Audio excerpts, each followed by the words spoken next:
நீரிழிவு, தமிழில் நீரிழிவுனாலே சர்க்கரை அப்படிங்கிற ஒரு விஷயத்த சொல்கிறாங்க. அப்போ சுக்கிரன் சம்பந்தப்பட்டாலோ நிச்சயமாக சுக்கிர திசை வந்தாலோ சுக்கிர புத்தி வந்தாலோ நோய் வந்துடும். பொதுவாக நம்ம என்ன சொல்லுவோம், 8ஆம் பாவம் அது நோய்க்கான இடம், கஷ்டம் அப்படின்னு சொல்லுவாங்க. ஆனால் அங்கே 8லிருந்து 2 பார்ப்போம். 2 பார்க்கும்போது பணத்தை செலவு பண்ணணும், விரயம் பண்ணிக்கிட்டே இருக்கணும். தொடர் வைத்தியத்தை கொடுக்கக்கூடியது. தொடர் வைத்தியம் பண்ணால் பணம் செலவாகும் இல்லையா, அதே தான்.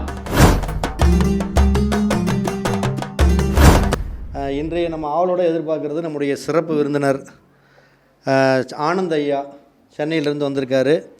அவருடைய கருத்துக்களையும் நம்மளுக்கு வாரி வழங்குறாரு. அவர் உங்களுக்கு தெரியாது, இதெல்லாம் பழைய கேட்டகரியில் ஃபேஸ் லுக்கு உள்ள நபர்கள். நிறைய கருத்துக்கள் இருக்குது, நிறைய விஷயங்கள் இருக்குது, நல்ல ஆழ்ந்த ஞானங்கள் இருக்குது. நிறைய அரசியல் பிரமுகர்களுக்கு யாருக்கு பார்த்தாருன்னு எனக்கு தெரியும். பெரிய பெரிய அரசியல்வாதிகளுக்கு நிறைய ஜாதகம் பார்த்த அனுபவங்களை எல்லாம் அவர் நிறைய வச்சுருக்கார் ஆதாரத்தோடவே. அந்த அளவுக்கு ஒரு புலமை வாய்ந்த ஒரு ஜோதிட வல்லுனர். இன்றைக்கி நம்முடைய சிறப்பு கருத்தரங்கத்துக்கு வந்ததுக்காக நம்ம வருக என அன்போடு வரவேற்கிறோம்.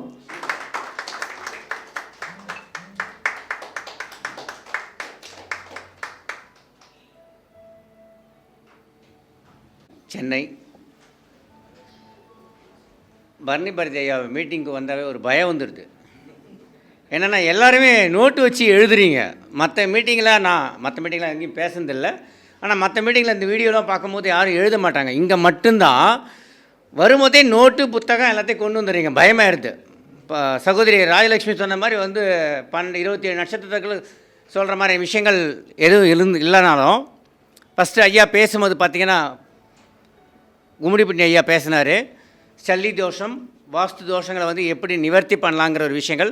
ஆல்மோஸ்ட் பார்த்திங்கன்னா எல்லாமே நவகிரகங்கள் கவரான மாதிரி. ஐயா பார்த்திங்கன்னா புலிப்பாணி ஜோதிடருடைய அந்த வரிகள்லாம் பாடும்போது நமக்கு ரொம்ப போராமையாக இருக்குது. ஏன்னா எவ்வளோ கஷ்டப்பட்டு அதை நம்ம வரிகளை மைண்டில் கொண்டு வரணுன்றது சாதாரணமான விஷயமே கிடையாது.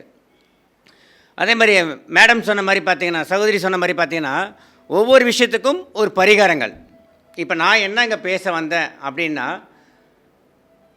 மருத்துவம், ஜோதிடமும் கிரகமும் மருத்துவம் மாதிரி. பொதுவாக எல்லாருமே பார்த்திங்கன்னா சுக்கிர திசை ஜாதகத்தை எடுத்த உடனே என்ன பண்ணுவீங்க, சுக்கிர திசை சூப்பராக இருப்பீங்கன்னு சொல்லுவீங்க. எல்லாரும் தானே சொல்லுவீங்க. பொதுமக்களுக்கும் எனக்கு சுக்கிர திசைன்றாங்க, ஆனால் எனக்கு எங்கே வலிக்குது அங்கே வலிக்குதுன்னு சொல்லி தான் எல்லோரும் நம்மக்கிட்ட கம்ப்ளைண்ட் பண்ணுறாங்க. டாக்டருக்கு நிகரான ஒரு தொழில் ஜோதிடம், அதில் மாற்று கருத்தே இல்லை.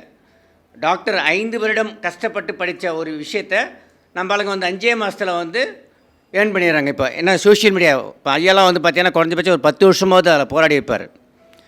இன்றைக்கி அப்படி இல்லை. சொல்லிக் கொடுக்குறதுக்கு நிறைய பேர் இருக்காங்க. சோஷியல் மீடியா திறந்தாவே நிறைய பேர் இருக்காங்க. பையன் பார்த்திங்கன்னா ஏதோ ஒரு குருக்கள் கிட்ட போய் ஒரு பிராமணங்கிட்ட போய் உட்காந்துக்கிட்டு கற்றுக்கிட்ட விஷயத்தை இன்றைக்கி ஒரு 10 நாளில் உட்காந்து தெரிஞ்சு உண்டே இல்லையா இருக்குல்ல.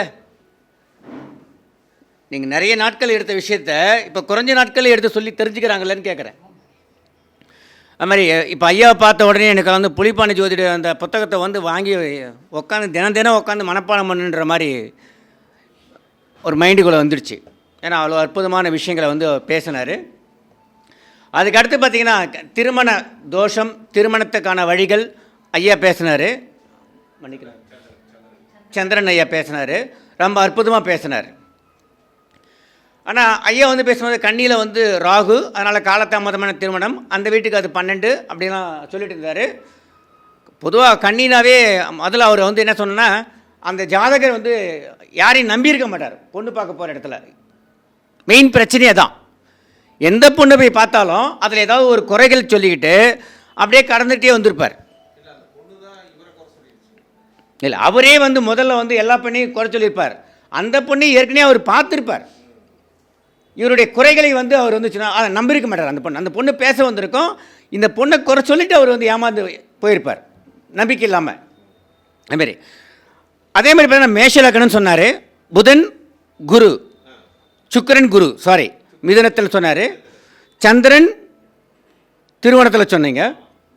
2 கிரகங்கள் இதில் சொன்னீங்க. புதனும் சூரியனும் நீங்கள் ரிஷபத்தில் சொன்னீங்க. ஆனால் பாவ பரிவர்த்தனையில் இருக்குது. அப்போ பெண் வந்து அருகாமையிலே இருக்குது. சிம்பிள். திருமணம் எப்போ ஆகுதுங்கிறது அடுத்த விஷயம். பெண் அருகாமையிலே இருக்குங்கிறது நம்ம ஜோதிடத்தில் வந்து அழகாக ஈஸியாக சொல்லிட்டு போகலாம். சுக்கிரனை வைத்து பக்கத்தில் கார்னர் வீடு அப்படி கூட எடுத்து பக்கத்து ஒரே வீடு. நீங்கள் பார்த்தீங்கன்னா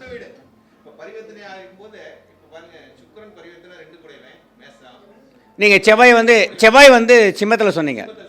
செவ்வாய் சிம்மத்தில் சொன்னீங்க. அது மகத்தில் இருக்கும். நான் கவனிக்கல, நீங்கள் பார்க்க மகத்தில் இருக்குது. அப்போ 4ஆம் பார்வையா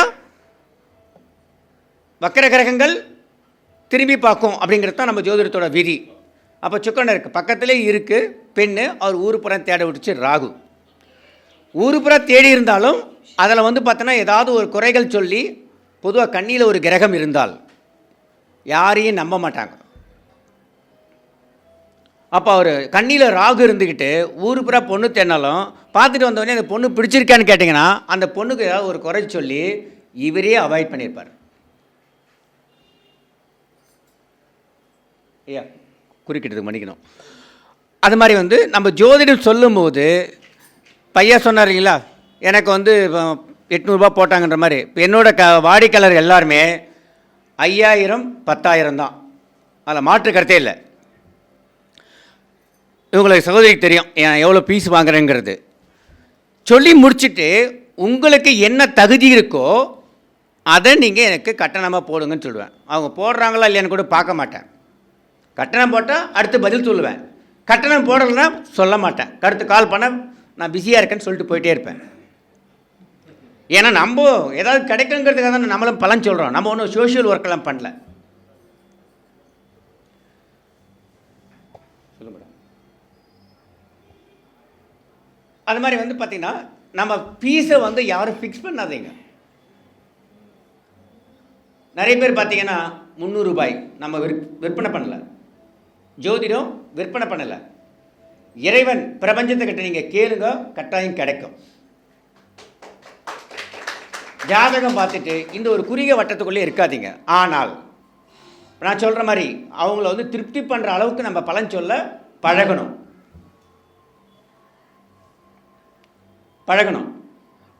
இது வரைக்கும் நான் வந்து முகநூல்லையோ அல்லது இருக்கேன் ஃபேஸ்புக்கில் நான் வேறு விஷயங்கள் தான் எழுதிட்டு இருப்பேனே தவிர ஜோதிடம் அது மாதிரியான விஷயங்கள் அதே மாதிரி சொல்லிக் கொடுக்குறங்கிற விஷயத்தையும் நான் எங்கேயுமே வந்து ப்ரமோட் பண்ணதில்லை.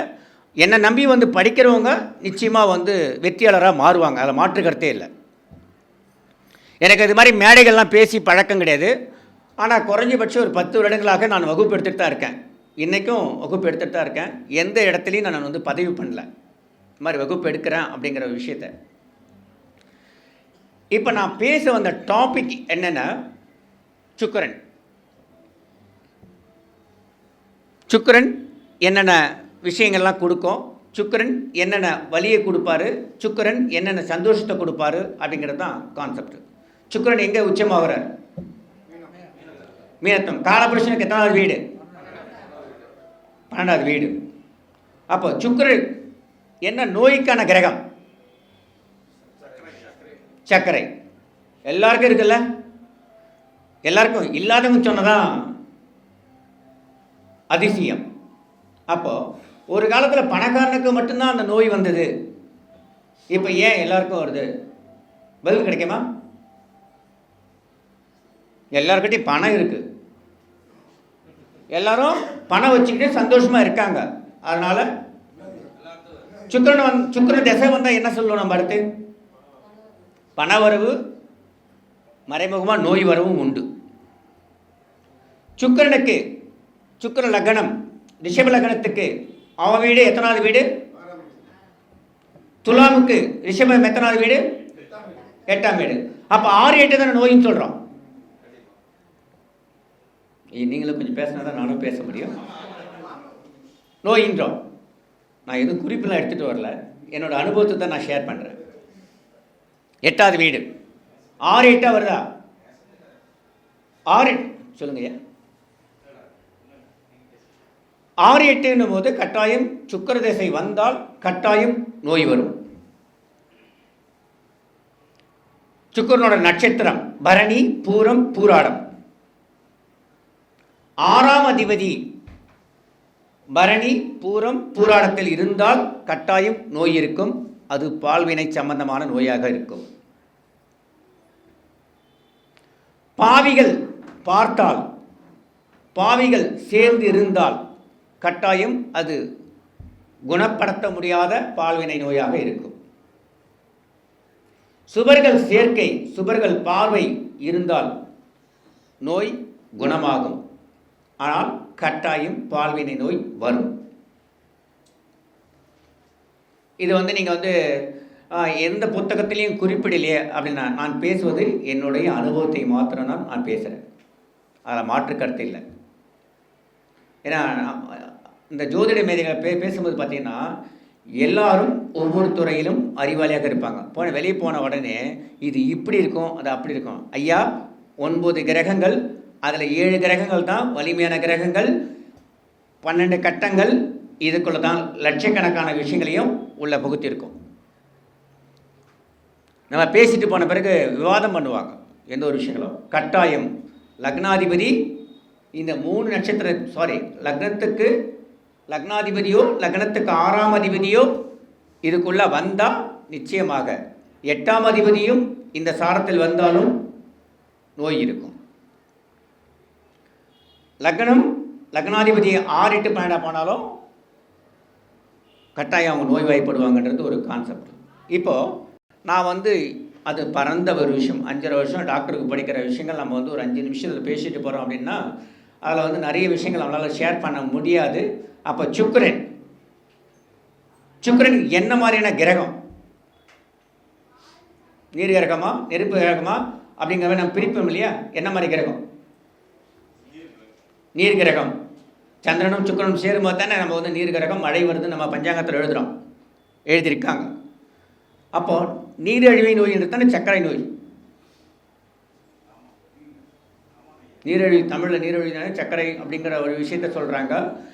அப்போ சுக்கிரன் சம்பந்தப்பட்டாலோ நிச்சயமாக சுக்கிர திசை வந்தாலோ சுக்கிர புத்தி வந்தாலோ நோய் வந்துடும். அதுக்கு நோய் வர்றதுக்கு முன்னாடியே புதன் சப்போர்ட் பண்ணுவான். இவனுக்கு 12, அவனுக்கு 2, ரிஷபத்துக்கு 2, அவனுக்கு 12, காலபுருஷனுக்கு 6. நம்ம சுக்கிரனுக்கு உறவு முறையில் என்ன சொல்லுவோம்?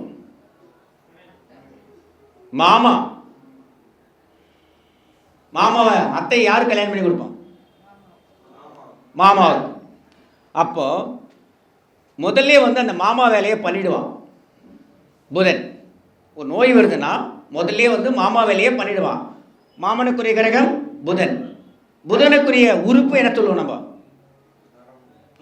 தோல். மெயின் ஃபஸ்ட்டு தோல், அதுக்கு பிறகு தான் நரம்பு. முதல்ல தோலில் ஏதாவது ஒரு விஷயத்தை புதுசாக உருவாக்கி ஏதாவது ஒரு சின்ன சின்ன விஷயங்கள் காட்டிடும். புண்ணு வரும், வேறு ஏதாவது விஷயங்கள் வரும்.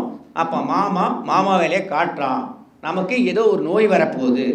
அப்போ 12 பாகங்களில் இருக்கக்கூடிய கிரகங்களை வைத்து அவங்களுடைய 6, 8, 12 வைத்து என்ன நோய் வருங்கிறத ஜோதிடர்கிட்ட போய் நீங்கள் அனுபவம் உள்ள ஜோதிடர்கிட்ட போய் கேட்டு தெரிஞ்சுக்கலாங்கிறது இதோட விஷயங்கள். ஃபஸ்ட்டு தோல் கெட்டு போனாலே நோய் வரப்போகுதுன்னு அர்த்தம். ஸ்கின் டிசீஸ் வந்தாவே நோய் வரப்போகுதுன்னு அர்த்தம். எங்க தோலே நோய் தானேங்க அப்படின்னா அது புதன் அந்த மென்மையான தோலை நோய் வர்றது வேற, புதன் வாதம் வர்றது வேற. அதை நீங்கள் கண்டுக்காம தான் அது வாதமாக மாறும். சரி, சுக்கிரன் மேஷத்தில் இருந்தால் கண்டிப்பாக சுக்கிர திசை வந்தாலே சுகர் வருங்கிறது மாற்று கருத்தே இல்லை. ஏன்? உங்களுக்கு வயிறுங்கிற பகுதி எதை சொல்லுவோம்? சாப்பாடு, போஜனம். வயிறுனா நீங்கள் கண்ணிக்கு போகணும். சாப்பாடுங்கிற விஷயம் 4, 5 தானே? 4, 5 தானே ஐயா? எல்லாரும் ஜோசி தானே ஐயா? 4, 5 தானே? அதுக்கு 8, சிம்மத்துக்கு 8, மீனம். நிம்மதியான தூக்கம் இல்லை என்றால் அங்கே தானே சுக்கிரன் உச்சம். எல்லாருக்கும் இந்த நோய் வந்துருமான்னு அடுத்து நீங்கள் ஒரு கேள்வி கேட்கலாம். யாருக்கெல்லாம் தூக்கம் போதோ, யாருக்கெல்லாம் சுக்கிரனோட பாதிப்பு கட்டாயம் வரும். புரியுதுங்களா? அப்போ நேரத்தோடு தூங்கணுன்றது நம்ம பெரியவங்க இன்றைக்கி நம்ம என்ன பண்ணுறோம்? சுக்கிரனுடைய அந்த விளையாட்டு, சுக்கிரனும் புதனும் சேர்ந்த விளையாட்டு, ஃபேஸ்புக்கு, சோஷியல் மீடியா, ஃபோனு இதை வச்சு நோண்டி நோண்டி நேரம் கடந்து தூங்குறதால எல்லாருக்கும் அந்த நோய் வருது. நான் முன்னாடி சொன்னேன், எல்லாருக்கும் பணம் வந்தால் நோய் வருதுன்னு சொன்னோம். இப்போ அடித சுக்கிரனும் புதனும் சேர்க்கை. ரிஷபத்துக்கு 2, துலாமுக்கு 12. அப்போ ஆட்டோமேட்டிக்காக உங்களுக்கு வந்து புதன் வேலை செய்ய ஆரம்பித்த உடனே சுக்கிரன் வந்து சுகர் நோய் வர ஆரம்பிச்சிடுது. அதை மேஷத்தில் இருந்தால் எந்த இடத்த பாதிக்குங்கிறது உங்களுக்கு தெரியும். அதே மாதிரி ஒவ்வொரு இடத்துக்கும் சுக்கிரன் இருந்தால் பாதிப்பு என்னன்றது உங்களுக்கு தெரியும். 6, 8, 12 வரும்போது கட்டாய நோய் இருக்கும். அடுத்து இன்னொரு விஷயத்தையும் நம்ம சொல்லுவோம். துலாமில் ஒரு கிரகம் இருந்தாலோ துலாம் வீடு பாதிக்கப்பட்டிருந்தாலோ என்ன நோய் வரும்னு சொல்லுவாங்க? சுக்கிரனோட வீடு கல் அடைப்பு, தண்ணி குடிக்கலன்னா கல் அடைப்பு வரும்னு சொல்லுவாங்க.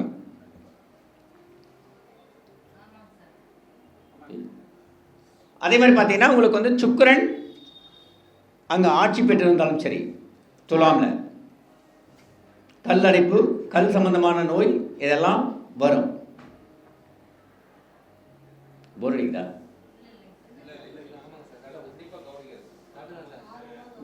நீங்கள் எந்த சுக்கிரனோட வீடு என்ன கிரகம் இருந்து திசை நடத்தினாலும் கட்டாயம் கல் அடைப்பு வரும்.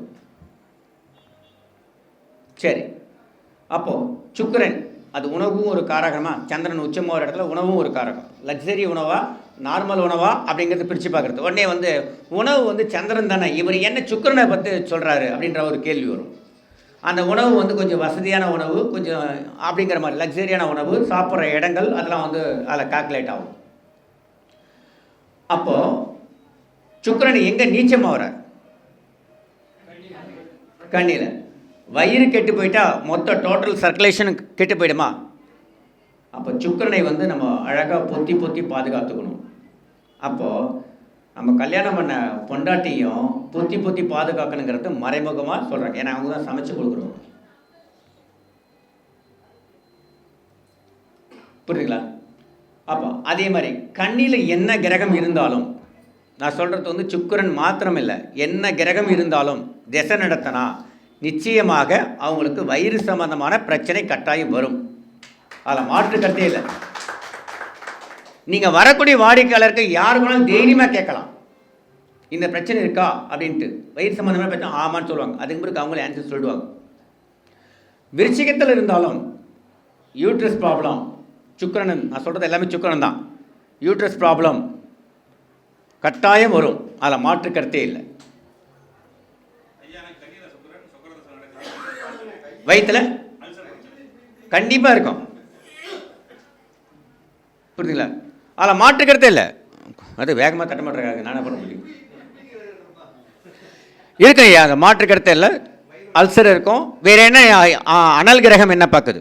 சூரியன், செவ்வாய், கேது. என்ன கிரகம் பார்க்குதுன்னு சுக்கிரனை? ராகு வந்து நெருப்புக்கும் நீருக்கும் உள்ள ஒரு கிரகம், வாயுவுக்கும் நெருப்புக்கும் உள்ள ஒரு கிரகம். அந்த 3-4 வெங்கலை எடுத்துக்கலாம் நம்ம அதை. அப்போ அது சும்மா வயிறு எரியும். கண்டிப்பாக நீங்கள் வந்து மற்றவங்களுக்கு அன்னதானம் பண்ண வேண்டும். போன பிறவியில் அன்னதானத்தை நீங்கள் எடுத்துக்கிட்டீங்க, அது வேறு மாதிரின்னு சொல்லலாம். வயிறு எரிச்சல் வந்து நிறைய காரணங்கள் இருக்குது. வயிற்றில் இல்லை வேணாம், அது பொது மேடையில் பேசுனா தப்பாயிடும்.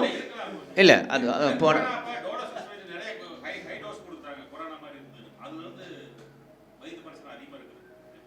இல்லை, அதுதான் போன பிறவியுடைய கருமா தான் இந்த பிறவியுடைய அனுபவிக்கிறதுன்னு. அப்போது நீங்கள் வந்து நிறைய அன்னதானம் பண்ணுங்க, அன்னதானம் சாப்பிடுங்க, வயிறை வந்து நீங்கள் ஃபில் பண்ணுங்க, ஆட்டோமேட்டிக்காக சொன்னால். ஆனால் சாப்பிட முடியாதுல்ல, சாப்பிட்டா வயிறு ஏறுது இல்லை, அதான் பிரச்சனை.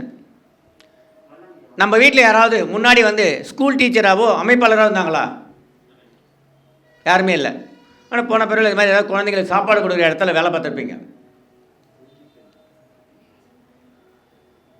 நீங்கள் பாருங்கள், இந்த அமைப்பாளராக வேலை பார்க்குறவங்க எல்லாருக்கும் வயிற்றெரிச்சல் இருக்கும்.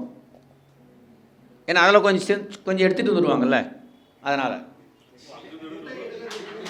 முட்டை பிள்ளைகளுக்கு போட சொல்லுவாங்க, ஆனால் வீட்டில் இருக்கிற பிள்ளைக்கு வந்து இவங்க முட்டை போடுவாங்க. நான் யாரையும் குறை சொல்கிறதா இல்லை. அந்த கர்ம வினை இங்கே அனுபவிக்க வேண்டிய சூழல் வரும். கட்டாயம் வீட்டில் இருக்கிறவங்களுக்கு வயிற்று வலி வரும், அதில் மாற்றுக்கிறதே இல்லை. புரியுங்களா? அதே தான் குரு லக்னத்தில் இருந்தா குருவோட நட்சத்திரங்கள் எல்லாமே வந்து பார்த்தீங்கன்னா தலையற்ற நட்சத்திரமாக தான் இருக்கும். தனக்கு சொல்லிக் கொடுத்த குருநாதரையோ, தனக்கு பாடம் சொல்லிக் கொடுத்த வாஜாரியோ, அவரும் குருநாதர் தான். ஒரு கலையை சொல்லிக் கொடுத்த குருநாதரையோ மதிக்கவில்லை என்றால் அவங்களுக்கும் உடல் பிணி வரும். ஏன்? குரு மூளைக்காரகன். குரு பாதிக்கப்பட்டால் மூளையில் பிரச்சனை வருங்கிறது எல்லாருக்கும் தெரியும். அவர் 6, 8, 12க்கு போனாலும் சரி, 6ங்கிறது வைத்தியம் பண்ணால் குணமாகக்கூடிய நோய். என்ன நோய்ங்கிறத தரம் பிரிக்கிறது. 8ஆம் பாவங்கிறது குணப்படுத்த முடியாத ஒரு நோய், தீராத நோய், பரம்பரை நோய், கர்மவினை நோய், அத்தனையும் சொல்லுவாங்க. அதுக்கு பொதுவாக நம்ம என்ன சொல்லுவோம்? 8ஆம் பாவம் அது நோய்க்கான இடம், கஷ்டம் அப்படின்னு சொல்லுவாங்க. ஆனால் அங்கே 8லிருந்து 2 பார்ப்போம். 2 பார்க்கும்போது பணத்தை செலவு பண்ணணும், விரயம் பண்ணிக்கிட்டே இருக்கணும். தொடர் வைத்தியத்தை கொடுக்கக்கூடியது. தொடர் வைத்தியம் பண்ணால் பணம் செலவாகும் இல்லையா? அதே தான். அப்போது யாரெல்லாம் குருநாதருக்கு மதிப்பு மரியாதை கொடுக்கலையோ நிச்சயமாக அவர்களுக்கு தலையில் பிரச்சனை வரும். அதில் மாற்று கருத்தே இல்லை.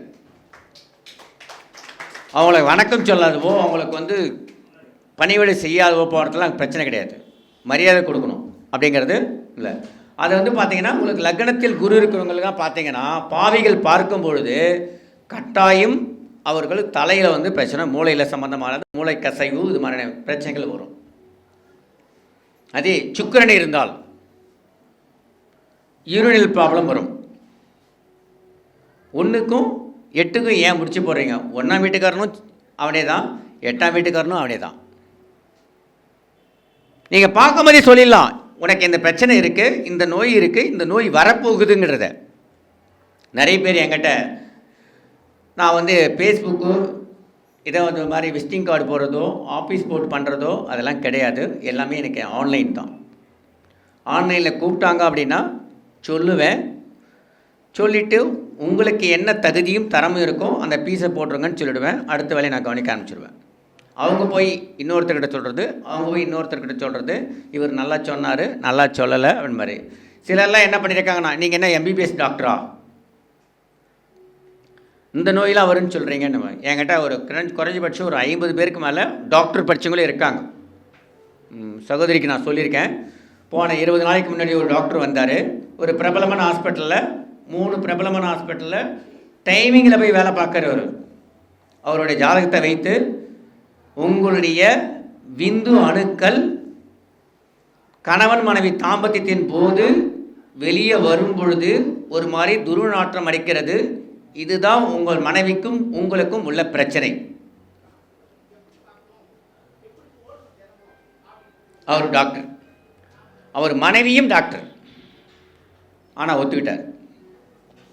ஃபஸ்ட்டு என்ன பேசினார்? நான் 5 வருஷம் படிச்சுக்கிறோம், எங்களுக்கெல்லாம் தெரியாத விஷயம் நீங்கள் என்ன புதுசாக சொல்ல போகிறீங்களான்னு கேட்டார். விருச்சிகத்தோட சம்மந்தப்படுத்தி, சனி சம்மந்தப்படுத்தி விந்து நாணம் கெட்டு போயிருக்குங்கிறத சொன்னோம், கப்படிக்கிறதுங்கிறதையும் சொல்லிட்டோம். சரி, இதுக்கு என்ன வைத்தியம்? வைத்தியம்லாம் எனக்கு தெரியாது, அது நீ பார்த்துக்கோ. ஏன்னா டாக்டர்கிட்ட பேசுகிறோம் நம்ம. ஐயா சொன்ன மாதிரி வயசு 85ன்னு சொன்ன உடனே ஒரு பதட்டம் வந்த மாதிரி, அவர் வந்து ஒரு பிரபலமான, சென்னையில் ஒரு பிரபலமான ஒரு மருத்துவமனையில் வேலை பார்க்கும்போது நம்ம அவர்கிட்ட போய் வாதம் பண்ணிட்டு இருக்கிறது பிரயோஜனம் கிடையாது. உன் பிரச்சனை இதுதான். சரி, குழந்தை அப்படின்னு கேட்டார். திருமணமாகி 2 வருடம், 2 பேரும் பிரிஞ்சிருக்காங்க.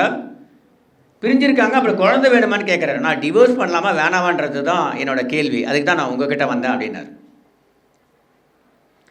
டிவோர்ஸ் பண்ண முடியாது. அடுத்து நீ வந்து கல்யாணம் பண்ணாலும் அடி வாங்குறது உறுதியாயிடுச்சு, இதுலேயே வாழுங்க. 7 வருஷம் பொறுத்தான் உனக்கு வந்து குழந்தையே பிறக்கும், எப்படி சொல்கிறீங்க அப்படின்னு கேட்டார். எப்படி சொல்கிறீங்க அப்படின்னா அவர் என்ன திரும்ப ரிப்பீட்டடான ஒரு கேள்வி கேட்டார். 7 மாதத்தில் உன்னோட ஒய்ஃபு கன்சீவ் ஆனாங்களா இல்லையா? ஆனாங்க. அபார்ஷன் ஆகிடுச்சில்ல இயற்கையாகவே? ஆமாம். அப்போ நீ 7 வருஷம் வரைக்கும் பொறுத்துருக்கணும். ஏங்க, எனக்கு எல்லா டெஸ்ட்லையும் நல்லா தான் இருக்குது, நீங்கள் எப்படி 7 வருஷன்றீங்க அப்படின்னு ஒரு கேள்வி கேட்டார். அதுக்கு அவர் திருப்பி நான் ஒரு கேள்வி கேட்டேன். கல்யாணமாகி 7 வருஷத்தில் நீங்கள் 2 பேரும் தாம்பத்தியம் வச்சுக்கவே இல்லையான்னு கேட்டேன்.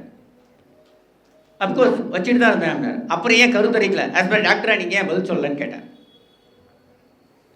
அப்புறம் அவர் கொஞ்ச நேரம் யோசிச்சுட்டு இதுக்கு எனக்கு விட தெரியல. அங்கே தான் நம்ம கர்ம வினையை தீர்ப்பதற்கு இறந்த ஆத்மாக்கள் அப்படியே போயிட்டே இருக்கும்.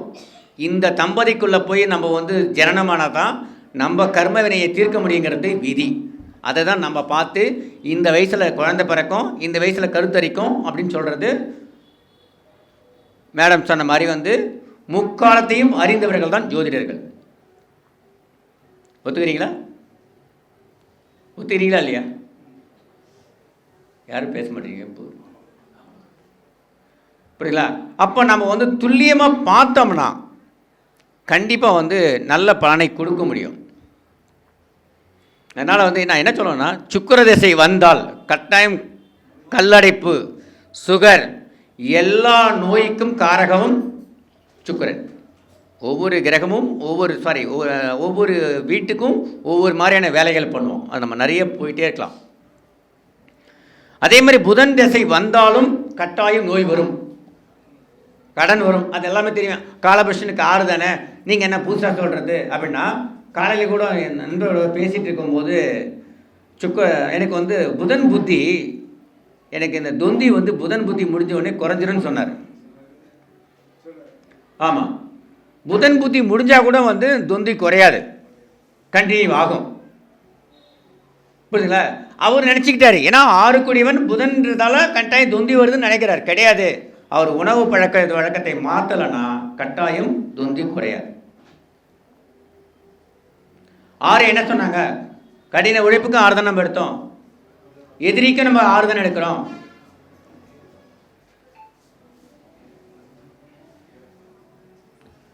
அதனால் வந்து நம்ம வந்து ஒவ்வொரு கிரகத்துக்கும் ஒவ்வொரு நோய் காரகத்தை வைத்து கொண்டிருக்கோம்.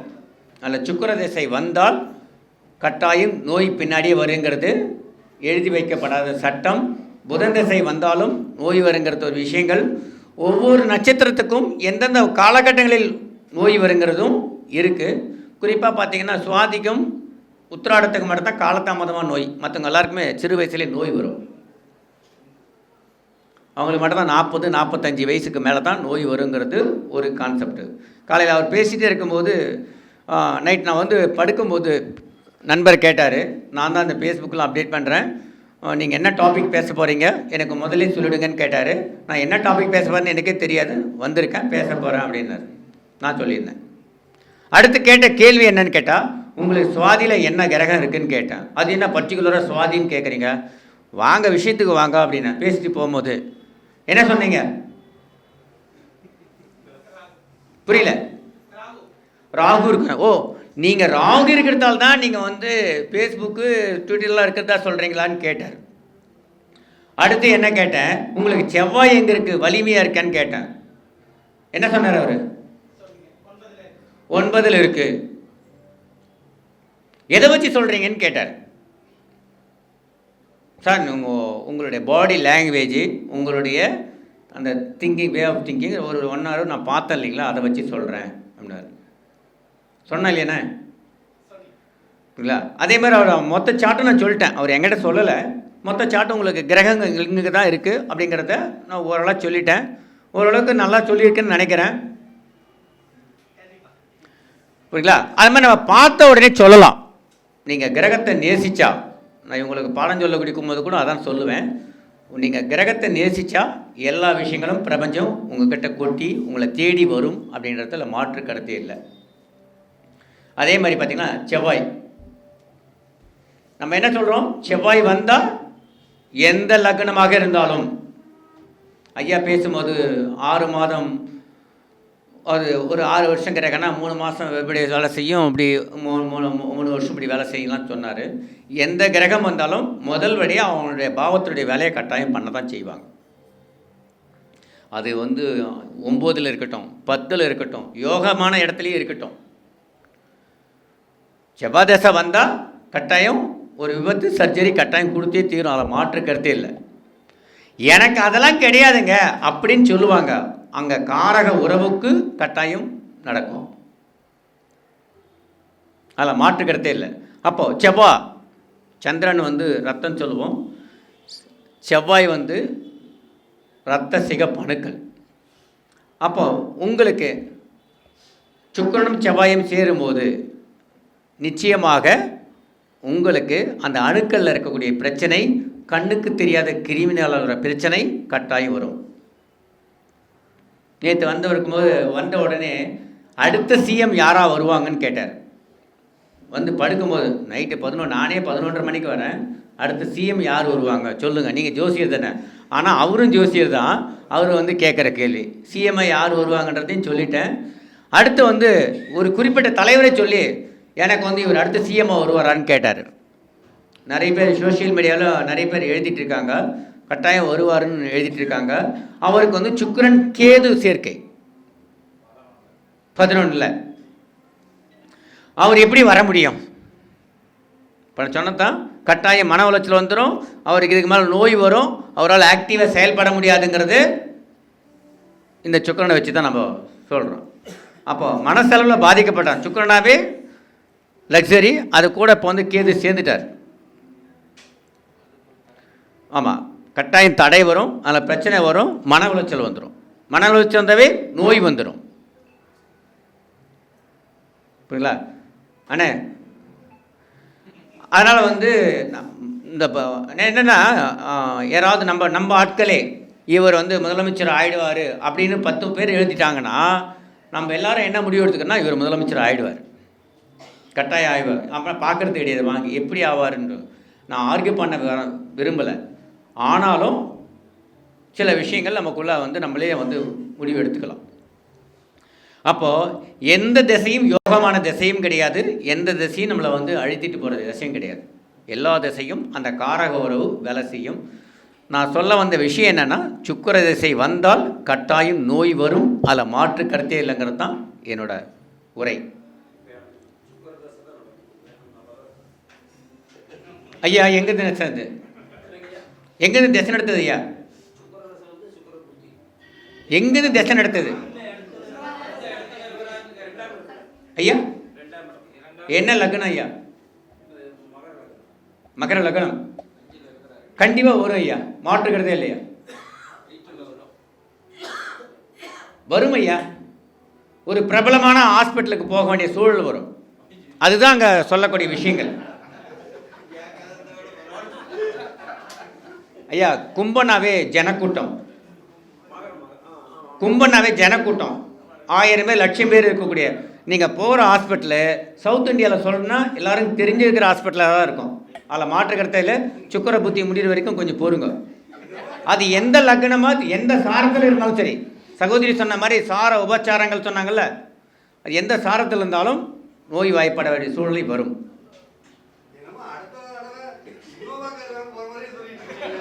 இனோக்கார இல்லை நான் ஒரு பயமுறுத்துறதுக்காக சொல்லலை, கட்டாயம் வரும் ஐயா, அதில் மாற்றுக்கிறது. ஆமாம் ஐயா, ஆமாம் ஐயா, ஆமாம். அதுவும் இல்லாமல் வயதோட்டம்னு ஒரு விஷயம் இருக்குல்ல, அதனால் வருங்கிறத நம்ம சொல்கிறோம். உணவு பழக்க வழக்கங்கள், நம்மளுடைய தூங்குகிற விஷயங்கள் மற்றவங்களாம் மாற்றிட்டோம்னா அது சரியாக இருக்கும், ஒன்றும் பிரச்சனை கிடையாது. மாற்றிடலாம். கிரகங்கள்லாம் நேராக ஃபோன் போட்டு பேசுகிற அளவுக்கு தான் நம்ம இருக்கோம். அதனால் கட்டாயம் மாற்றிடலாம், ஆரோக்கியமாக இருக்கலாம். நான் சொல்ல வந்தேன்னா பொதுவான கருத்து, சுக்கிர தேசம் வந்தால் எல்லாரும் ஆகோன்றாங்க. நிறைய பேர் வாடிக்கையாளர் வரவங்களே நாங்கள் எனக்கு சுக்கிர தேசம்னு சொல்கிறாங்க, எனக்கு என் பிரச்சனையாகவே இருக்குதுன்றாங்க. கட்டாயம் பிரச்சனை தான் இருக்கும். சரி, சுக்கிர தேசம் வந்த பிறகு நீங்கள் எங்கே இருக்கீங்க, என்ன பண்ணிட்டு இருக்கீங்க? வாத்தியாராக இருக்கீங்க. சரி, எங்கேருந்து எங்கே மாறலானீங்க? ஐயா இதுக்கு முன்னாடி எங்கே வேலை பார்த்தீங்க, இப்போ எங்கே வேலை பார்க்குறீங்க? எந்த ஸ்கூலு, எந்த இடமாவது டிஸ்ட்ரிக்டோட ஹெட்டில் இருக்கீங்களா? புரியல ஐயா, உங்கள் காலேஜ் சொன்னால் எல்லாருக்கும் தெரியுமில்ல, அதுதான். அதே மாதிரி தான் ஹாஸ்பிட்டலும் கட்டாயம் வரும், அதில் மாற்று கருத்தில். இதில் என்னென்னா சுக்கிரனுக்கு 5 சுக்கிரனுக்கு 11 போது உங்களுடைய உறவுகளையும் சேர்த்து அதை இழுத்துட்டு போகும். அதுதான் நான் ஐயா மன்னிச்சிருங்க ஐயா, யோகாதிபதி நம்ம பாவாதிபதி எல்லாம் சொல்லக்கூடியதுன்னா இந்த திசை அது நடக்கும், அதில் மாற்று கருத்தே இல்லைன்னு தான் என்னோட வாதம். ஆமாம், நீங்கள் இது கட்டாயம் இந்த கர்ம வினையை அனுபவிக்கணும். அதுக்கு நம்ம என்ன கர்ம வினையோ அதுக்கான பதிலை வந்து இங்கே அனுபவிக்க வேண்டிய சூழல் வரும். ஆமாம், நிறைய பேர் அதான் பிரச்சனையே. சனி தேசம் வந்தாலும் வியாதி வரும், அது வேறு விஷயம், அது கொடுமையான வியாதியாக இருக்கும். சுக்கிர தேசம் வந்தாலும் வியாதி இருக்கும், குணப்படுத்தக்கூடிய வியாதியாக இருக்கும். ஆனால் அது என்ன மாதிரியான வியாதிகள் வருங்கிறத அவங்களுடைய கட்டத்தை பார்த்து தான் சொல்ல முடியும் அப்படிங்கிற ஒரு விஷயங்கள். சதயத்தில் இருக்க ஐயா சுக்கிரன், சதயம்,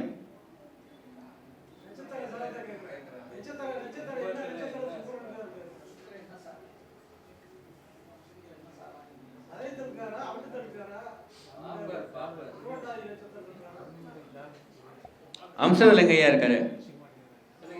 அம்சத்தில் எங்க இருக்காரு சுக்கிரன்?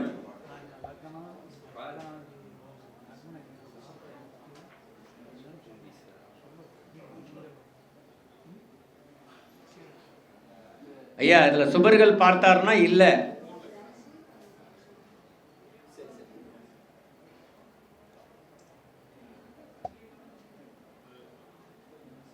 நீங்கள் கேட்ட கேள்வி பார்த்தீங்கன்னா நீங்கள் சதயத்தில் இருக்கிற மாதிரி தான் எனக்கு தெரியுது.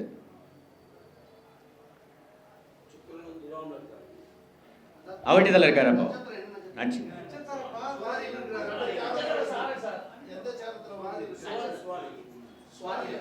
ஐயா, நீங்கள் இப்போ கும்பத்துலன்னு சொன்னீங்க. நீங்கள் இப்போ ஐயா நீங்கள் மகர லக்னம் கும்பத்தில் இருக்குன்னு சொன்னீங்க சுக்கிரன். இப்போ துலாமில் சுவாதியில் இருக்குன்னு சொல்கிறீங்க. ஓகே, அப்போ சுவாதின்னு சொல்லக்கூடாது, அவிட்டம் 3ல் இருக்கு.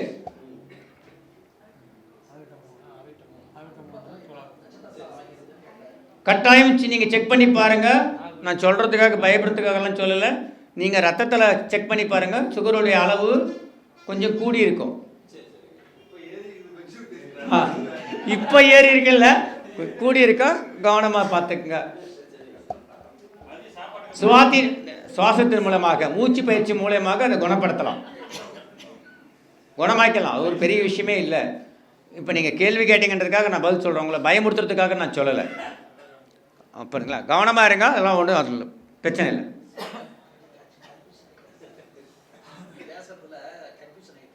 இல்லை இல்லை, நான் கன்ஃபியூஷன் பண்ணவே பேசலையா. ஏதாவது ஒரு வீடு கட்டினீங்களா ஐயா? இப்போ வீடு சம்மந்தப்பட்டீங்களா? வீடு கட்டலான்னு இருக்கீங்க. கட்டின பிறகு தான் அதோட வேலையாக வரும். 4 ஐயோ பயமுறுத்ததுக்காகலாம் சொல்லுங்க, ஜோதிடம் தெரிஞ்சதுக்காக சொல்கிறேன், சாரி. 4ஆம் இடம் ஆக்டிவேஷன் ஆகும்போது இந்த சுக்கிரனும் ஆக்டிவேஷன் ஆகுவான். அப்போ நீங்கள் கொஞ்சம் காலதாமதமாக இந்த 4ன்றத அந்த விருச்சிக வீட்டை கூட கொஞ்சம் காலதாமதமாக தள்ளி போட்டிங்கன்னா நம்ம நோயும் தள்ளி போடுற மாதிரி அர்த்தம். இதுக்கு தான் பரிகாரமே. உறுதியாக கட்டுவார், மாற்றுக்கிறது ரொம்ப அதாவது ரொம்ப மெயின் ரோட்டில் ஆட்கள் நிறையா புழுங்கக்கூடிய இடத்துல வீடு கட்டுவீங்க, அப்படி தான். கும்பங்கிறதால மார்க்கெட்டு ரொம்ப ஜனக்கூட்டங்கள் உள்ள இடத்துல அப்படிங்கிற மாதிரியான விஷயங்கள் கட்டாயம் கட்டுவீங்க. கொஞ்சம் தள்ளி போட்டு கட்டுங்க, அளவு தள்ளி இல்லை, காலங்கள் தள்ளி போட்டு கட்டுங்க, ஒன்றும் பிரச்சனை இல்லை. புரியுதுங்களா? ஐயா முருகப்பெருமானை வந்து நீங்கள் வந்து வணங்கிட்டீங்களோ அதில் ஒரு பிரச்சனை தீர்ந்து போயிடும். தண்ணி நிறைய குடிங்க. செவ்வாய் சாரம் அவரே வந்து 4க்கும் விருச்சிகத்துக்குரிய ஆட்கள் தண்ணி நிறைய குடிக்கவில்லை என்றாலும் உங்களுக்கு வந்து கல் சம்பந்தமான பிரச்சனை, யூரினல் ட்ராக்கில் ப்ராப்ளம் வரும் அப்படின்றது கண்டிப்பாக இருக்கும், அதில் மாற்றுக்கிறதே இல்லை. அதுக்கு தான் சுவாச பயிற்சி எடுக்க நான் முன்னாடியே சொல்லிட்டேனே. இப்போ உள்ள நேரம் நீங்கள் நோயே இல்லைன்னுட்டீங்க, இப்போ வந்து எனக்கு வந்து சுவாச பிரச்சனை இருக்குதுன்னு சொல்கிறீங்க, வீசிங். அதோடு சேர்ந்து இதுவும் சேரும் அதுவும் சேரும். காத்து ராசி இல்லையா அது? கும்பம் காத்து ராசிங்க ஐயா. டஸ்ட்டு வந்தால் உங்களுக்கு ஆகாது, மூக்கு மூடிக்கிட்டே போக வேண்டிய சூழல் இருக்கும். பஸ்ஸில் ஜன்னல் வர உட்கார்ந்தா ஆகாது, சென்ட்ரலில் சீட்டை பிடிச்சி உட்காருவீங்க, புரியுதுங்களா? அப்போ அது வரும், அதில் மாற்றுக்கிறதே இல்லை. இது வந்து அந்த வீட்டுக்கு அதிபதி இந்த வீட்டுக்கு அதிபதியெல்லாம் கிடையாது, கட்டாயம் வரும். சனி திசை வந்தாலும் கட்டாயம் வரும், எந்த திசை வந்தாலும் வரும். ஆனால் அது எப்படி வருங்கிறது தான் விஷயம். புரியுங்களா? தயவுசெய்து இதில் நான் கருத்துக்கள் வந்து மாறுபட்டு இருந்தாலும் நான் நேற்று முந்தின தான் இவங்க சகோதரி கேட்கும்போது என்ன பேச போகிறீங்கன்னு கேட்கும்போது சரி மருத்துவ ஜோதிடத்தை பற்றி பேசலாமான்னு பார்த்து ஒரு யூடியூப் அதெல்லாம் ஓப்பன் பண்ண பார்த்தா நிறைய விஷயங்கள் இருந்தது. ஜிகேயோட புத்தகம் தான் இருக்குதுன்ற மாதிரி காமிச்சாங்க. நான் எந்த புத்தகமும் படிக்கலை. இது ஒட்டுமொத்தமும் என்னுடைய தனிப்பட்ட என்னுடைய அனுபவ கருத்துக்கள் தானே தவிர எந்த புத்தகத்தையும் ரெஃபர் பண்ணல. ஆனாலும் நான் 100% எழுதி கொடுப்பேன். இந்த நோய் இந்த இடத்தில் இந்த பாதிப்பு அப்படிங்கிறத தெளிவாக எழுதி கொடுக்க முடியும். அதனால தான் இன்றைக்கி வரைக்கும் வாடிக்கையாளர் வந்து அது கொடுக்குற அந்த பைசா ஒரு மைக் ஆஃப் ஆகிருக்கு, இந்த மைக் ஆஃபில் இருக்கு கொடுக்குறோம். அதே மாதிரி நீங்களும் படிச்சுக்கலாம், தெரிஞ்சுக்கலாம், நல்லா சொல்லலாம், ஒன்றும் பிரச்சனை இல்லை. எல்லாருமே இங்கே இருக்கிறவங்க எல்லாருமே வந்து நோட்டு பேனாவோட வரும்போது பயமாக தான் இருக்குது நமக்கு வந்து பார்க்கும்போது. வாய்ப்பு கொடுத்த ஐயாவுக்கு நன்றி, இந்த பிரபஞ்சத்துக்கு நன்றி. இவ்வளோ நேரம் பொறுமையாக கேட்ட அத்தனை ஜோதிட நண்பர்களுக்கும் நன்றி, ஐயா அவர்களுக்கும் நன்றி.